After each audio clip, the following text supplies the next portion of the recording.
Das glórias são a Srila Prabhupada, Bhaja Sri Krishna Chaitanya Prabhu Nityananda Sri Advaita Gadadara Srivasadi Gaura Bhakta Vrinda.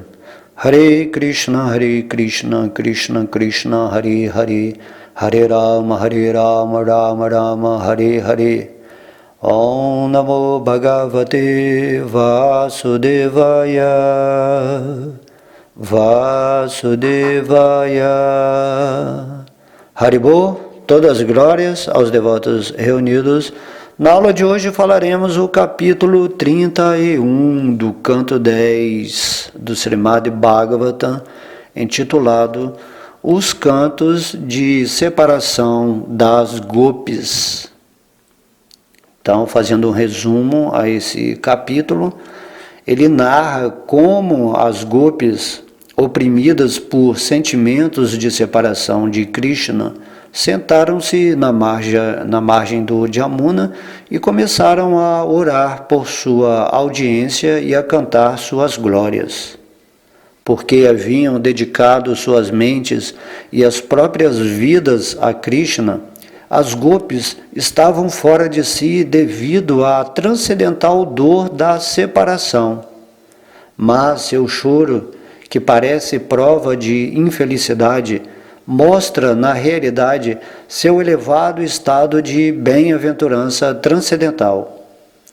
Como se diz, sempre que se vê um Vaishnava aparentemente infeliz, deve-se saber com certeza que, de fato, ele está experimentando a mais elevada bem-aventurança espiritual. Dessa maneira, cada uma das gopis passou a se dirigir ao Senhor Krishna segundo seu humor individual de êxtase, e todas elas suplicaram-lhe misericórdia.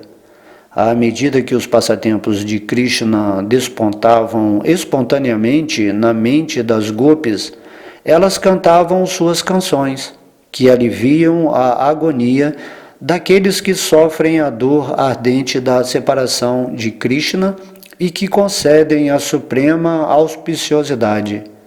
Elas cantavam: ó Senhor, ó amante, ó enganador, quando nos lembramos de teu sorriso, de teus olhares amorosos e de teus passatempos com teus amigos de infância, sofremos extrema agitação. Ao lembrarmos-nos de teu rosto de lótus, ornado com cachos de cabelos negros cobertos com a poeira levantada pelas vacas, apegamo-nos irrevogavelmente a ti, e quando lembramos como seguias as vacas de floresta em floresta, com teus delicados pés, sentimos muita dor.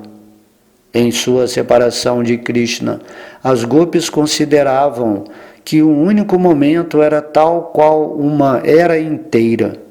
Mesmo quando o tinham visto antes, elas achavam intolerável o piscar de suas pálpebras, pois por uma fração de segundo ele impedia que elas ouvissem. Os sentimentos estáticos que as gopis sentiam pelo Senhor Krishna podem parecer sintomas de luxúria, mas na realidade são manifestações de seu desejo puro de satisfazer os sentidos espirituais do Senhor Supremo. Não há nem o mais leve vestígio de luxúria nesse comportamento das gopis. Assim, terminamos o resumo desse capítulo. Vamos dar início ao verso 1.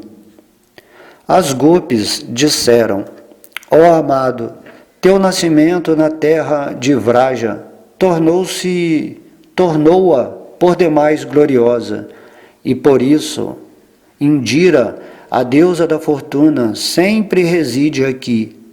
É apenas por tua causa que nós, tuas servas devotadas, mantemos nossas vidas. Estivemos procurando por ti em toda a parte, e então, por favor, revela-te a nós. Ó Senhor do amor, em beleza teu olhar excede o vertícilo do mais fino e perfeito lótus desabrochado num lago durante o outono. Ó outorgador de bênçãos, está matando as servas que se entregaram a ti de livre e espontânea vontade, sem nenhum pagamento. Isso não é assassinato? Ó maior das personalidades, salvaste-nos repetidas vezes de todas as espécies de perigo, tais como a água envenenada, o terrível canibal Aga, as fortes chuvas, o demônio vento, o causticante raio de Indra, o demônio touro e o filho de Maia Danava. Não és, de fato, o filho de Gopi e Yashoda, ó amigo, mas sim a testemunha imanente nos corações de todas as almas corporificadas. Porque o Senhor Brahma suplicou para que viesses proteger o universo, agora apareceste na dinastia Satyavata. Ó melhor dos Vrishnis, tua mão de lótus, que segura a mão da deusa da fortuna, concede destemor àqueles que se aproximam de teus pés por meio da existência material. Ó amante, por favor, coloca sobre nossas cabeças essa mão de lótus que satisfaz todos os desejos. Ó tu que destróis o sofrimento do povo de Vraja, ó herói de todas as mulheres, teu sorriso despedaça o falso orgulho de teus devotos. Por favor, caro amigo, aceita-nos como tuas servas e mostra-nos teu belo rosto de lótus. Teus pés de lótus destroem os pecados passados de todas as almas corporificadas que se rendem a eles. Esses pés seguem as vacas nos pastos e são a morada eterna da deusa da fortuna. Já que certa vez puseste esses pés nos capelos da grande serpente Kalia, por favor, coloca-os sobre nossos seios e arranca a luxúria de nossos corações. Ó pessoa de olhos de lótus, tua doce voz e palavras encantadoras, que atraem a mente dos inteligentes, estão a nos confundir mais e mais. Nosso querido herói, por favor, revive tuas servas com o néctar de teus lábios. O néctar de tuas palavras e as descrições de tuas atividades são a vida e alma daqueles que sofrem neste mundo material. Estas narrações, transmitidas por sábios eruditos, erradicam as reações pecaminosas e concedem boa fortuna a quem quer que as ouça.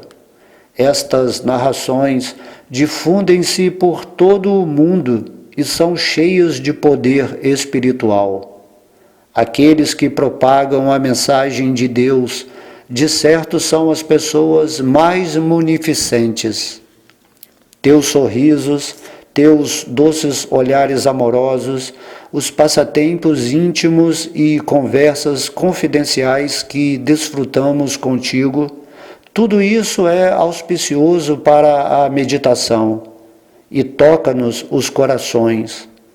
Mas, ao mesmo tempo, ó enganador, estas coisas agitam muito nossas mentes.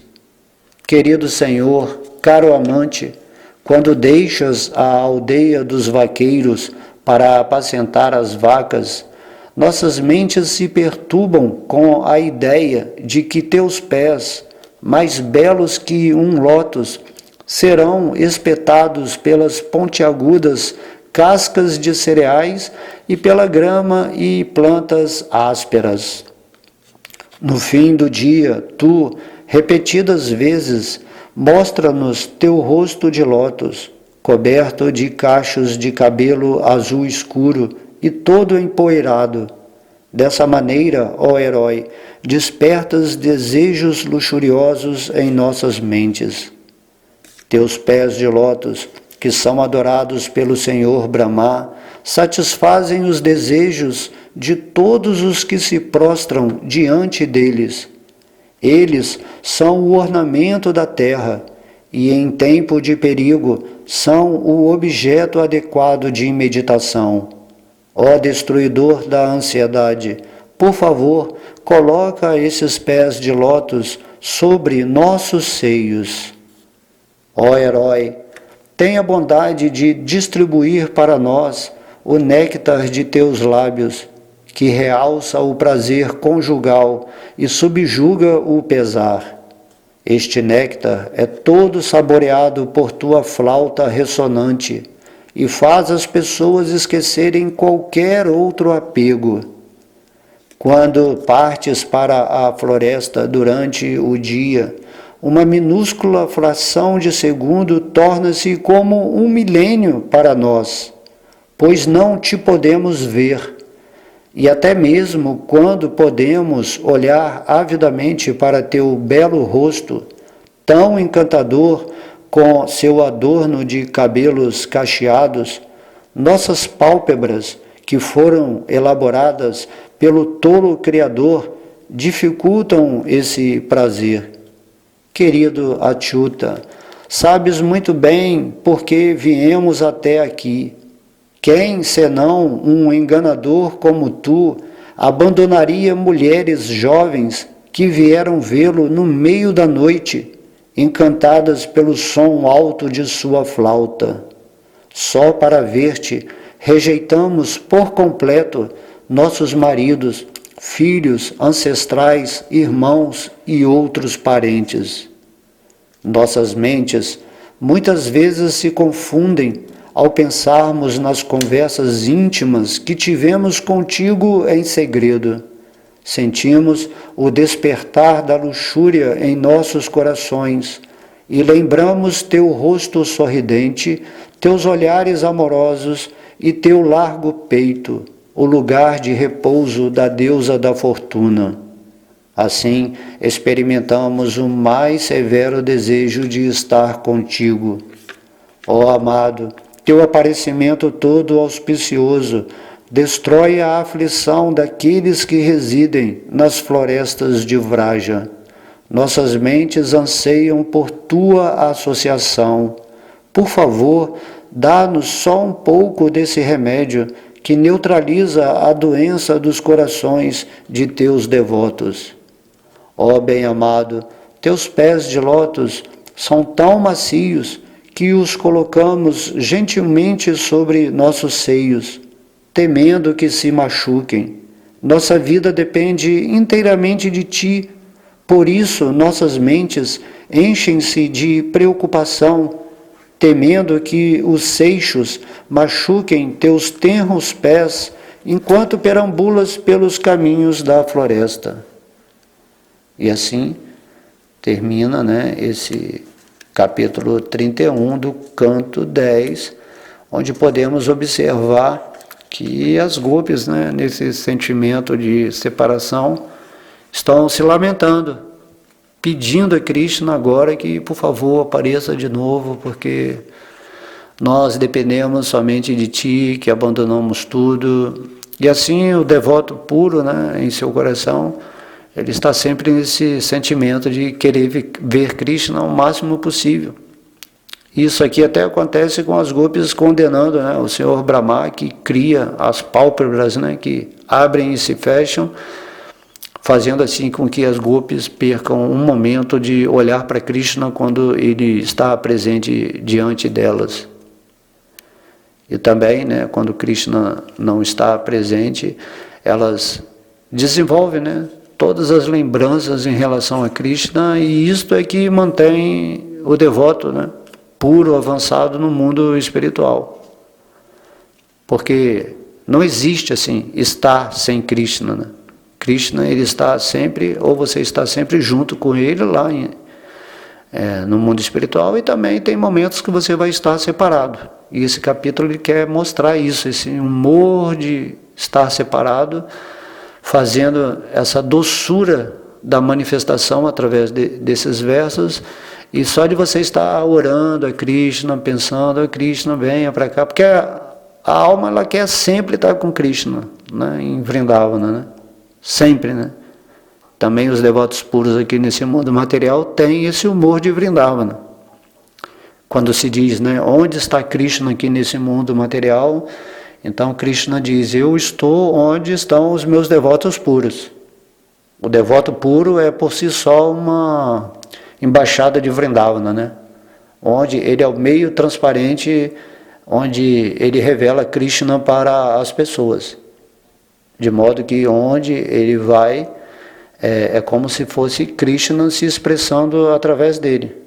E por isso aí, dentro dessa realização e desse amor desperto, ele consegue, né, falar todas as instruções de Krishna com autoridade, porque a superalma está manifestando em seu coração a potência de descrever na linguagem adequada para todos os que o ouvem sobre Deus e como, né, é o processo para se atingir os pés de lótus de Krishna, que é o refúgio supremo de toda a existência. E nesse humor, né, as gopis estão aqui, como podemos ver aqui, entre sentimentos, né, de ira, de mágoa, de doçura, de melancolia, de êxtase supremo, elas estão falando dessas palavras. Por isso que é legal assim, estudar esses versos e tentar sentir no seu coração isso, né, em relação a Deus. Geralmente esses sentimentos que as gopis estão falando aqui, a gente sente pervertidamente na identificação com esse corpo material, né, em relação aos nossos sentimentos de intercâmbio amorosos nesse mundo com outras pessoas, dentro daquilo que se chama a ilusão.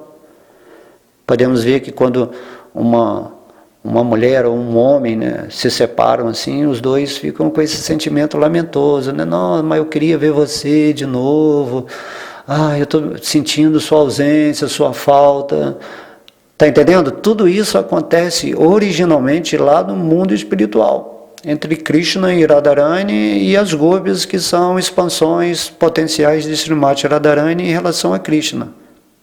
Tudo é energia de Krishna se manifestando perfeitamente em amor no mundo espiritual, mas só que lá a separação, esse sentimento de lamentação, é bem-aventurança, em nível máximo. Lá tudo é bem-aventurança, não tem dor, assim, a dor assim, material que a gente sente aqui da separação. Então essa é a diferença do relacionamento com Krishna, né? Porque Krishna, ele vai se manifestando no seu coração, ele vai se revelando. E à medida que você se desvia um pouco a sua mente, né? Aqui no mundo material é fácil fazer isso, né? Com o encanto de Maya. Mas se você é um devoto realmente avançado de Krishna e já sentiu o gostinho do amor de Deus no seu coração, quando você se afasta de Krishna, você começa meio que se lamentar, né? Porque você saiu desse foco divino no seu coração. Você já entende que esse amor, ele não existe aqui no mundo material. Não existe amor pela esposa, pela família, pela nação, pelo planeta. Isso aí não existe, né? O amor, ele só existe em relação a Deus.